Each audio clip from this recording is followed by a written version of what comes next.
حرم مکہ میں بت موجود ہیں، لیکن کسی بھی کافر نے، مشرک نے کبھی یہ نہیں کہا کہ ہاشم کے گھر میں بت ہے۔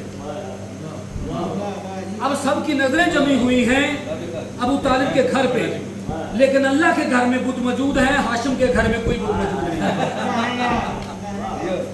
انکا لمن المرسلین،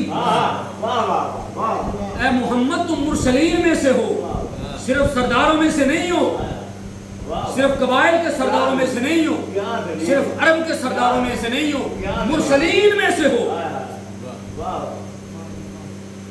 تمام قبائل کی نظریں لگی ہیں۔ یک بار لوگوں نے دیکھا حضرت ہاشم کے باعزت اور معزز گھرانے کا پردہ اٹھا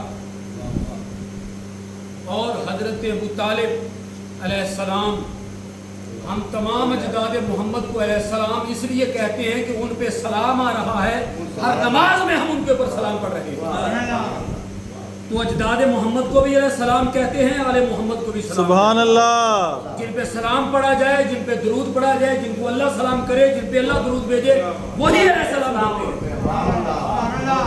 تو نظریں اٹھی تمام سرداران مکہ کی حضرت ہاشم کے در اقدس کی جانب، اور وہاں سے برآمد ہوئے حضرت ابو طالب علیہ السلام، اور لوگوں نے دیکھا کہ ابو طالب کے کندھے پہ 5 سال کا ایک چاند بیٹھا ہوا ہے۔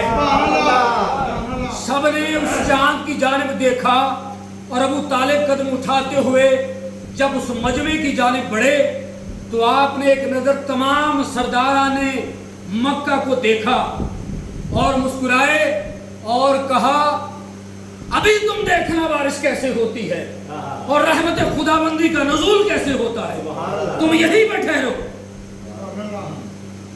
حضرت ابو طالب اٹھے، چلے پہاڑی کے اوپر چڑھے اور پہاڑی پہ چڑھتے چڑھتے سب سے بلند چوٹی کی جانب جانا شروع ہو گئے۔ سب کی نظریں اب حضرت ابو طالب کی جانب لگی ہوئی ہیں کہ یہ کرنے کیا والے ہیں۔ وہ 5 سال کا محمد ابن عربی صلی اللہ علیہ وآلہ وسلم، وہ نورانی چہرہ، وہ امام الانبیاء، وہ سید المرسلین آپ کے کندھے پہ سوار ہے۔ وہ کندھا بھی کتنا مبارک ہے کہ جس کو بچنے کے لیے ابو طالب کا کندھا نصیب ہوا، وہ محمد صلی اللہ علیہ وآلہ وسلم کی شان کہ جن کے لیے اللہ نے کندھا بھی مرسلین کا رکھا، گود بھی مرسلین کی رکھی، گھر بھی مرسلین کا رکھا۔ مکہ میں گھروں میں بیٹھی ہوئی جو باپردہ خواتین تھی، ابو طالب اتنا بلند ہو گئے کہ ان کو گھروں میں بیٹھے ہوئے نظر آنا شروع ہوا۔ تمام سرداران مکہ اپنے بتوں سمیت ابو طالب کی جانب دیکھ رہے ہیں۔ جب سب سے اونچی چوٹی پر ابو طالب پہنچ گئے تو آپ نے محمد کے ہاتھوں کو چوم کر فضا میں بلند کر دیا، کہا پروردگار عالم تجھے جن ہاتھوں کا واسطہ ہے باران رحمت عطا فرما۔ ابھی یہ الفاظ ادا ہو رہے تھے کہ پروردگار عالم کی رحمت کا نزول ہو گیا اور بارش برسنا شروع ہو گئی۔ ابو طالب کو کس نے سمجھایا تھا کہ محمد کے ہاتھ فضا میں بلند کرو گے؟ یہ وہ تھے جو محمد کا انتظار کرنے والے تھے، یہ وہ تھے جو اس بات سے باخبر تھے کہ یہی ہے جو تاجدار انبیاء ہے، یہی ہے جو ختم المرسلین ہے، یہی ہے جو امام الانبیاء ہے۔ اور جب نبی صلی اللہ علیہ وآلہ وسلم کا ظہور قرنور ہوا تو آپ کے دادا نے آپ کا نام محمد رکھا۔ محمد یہ نام عبد المطلب کا رکھا ہوا ہے۔ عبد المطلب اگر مرسلین میں سے نہ ہوتے تو یہ نام اللہ کے راز میں محفوظ تھا، یا اللہ جانتا تھا یا اس وقت ابو طالب کا باپ جانتا تھا کہ اس کا نام لوہے محفوظ میں لکھا گیا ہوا ہے۔ یا تو یہ مانو کہ ابو طالب کے باپ عبد المطلب نے محمد کا جو نام رکھا وہ جانتا تھا کہ نام یہ ہے، یا یہ مانو کہ اللہ کے راز کو جاننے والے ابو طالب کے باپ عبد المطلب نے جو نام پسند کیا، جو نام رکھا، اللہ نے بھی وہی نام رکھا۔ یا یہ اللہ کا پسند کرتا ہے یا عبد المطلب کا پسند کرتا ہے یا دونوں کا پسند کرتا ہے، اس رات کو یہ اللہ جانتا تھا، یہ عبد المطلب جانتا تھا۔ تو یہ تمام مبارکیں عبد المطلب کے گھرانے کو ہیں۔ سب سے پہلے مبارک حضرت عبد المطلب علیہ السلام کو ہے، یہ مبارکباد حضرت ابو طالب علیہ السلام کو ہے، یہ مبارکباد حضرت آمنہ سلام اللہ علیہ کو ہے، یہ مبارکباد اسی صحن پر نور میں تشریف فرما ام ایمن کے لیے ہے۔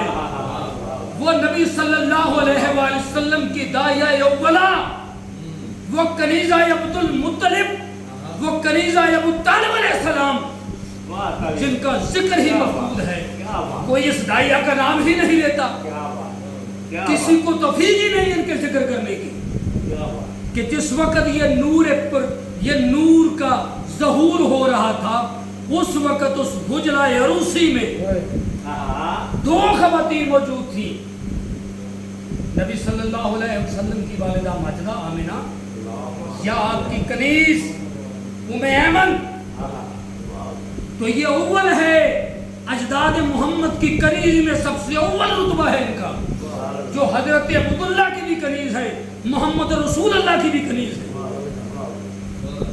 مضمون بہت بڑا تھا، اللہ پاک ہماری حاضری کو قبول فرمائے، اور آج کی مبارکباد اجداد محمد کی بارگاہ میں پیش کرتے ہیں کہ آپ کو مبارک ہو، آپ کے گھر میں تاجدار کائنات تشریف لے کے آیا۔ وما علینا الا البلاغ۔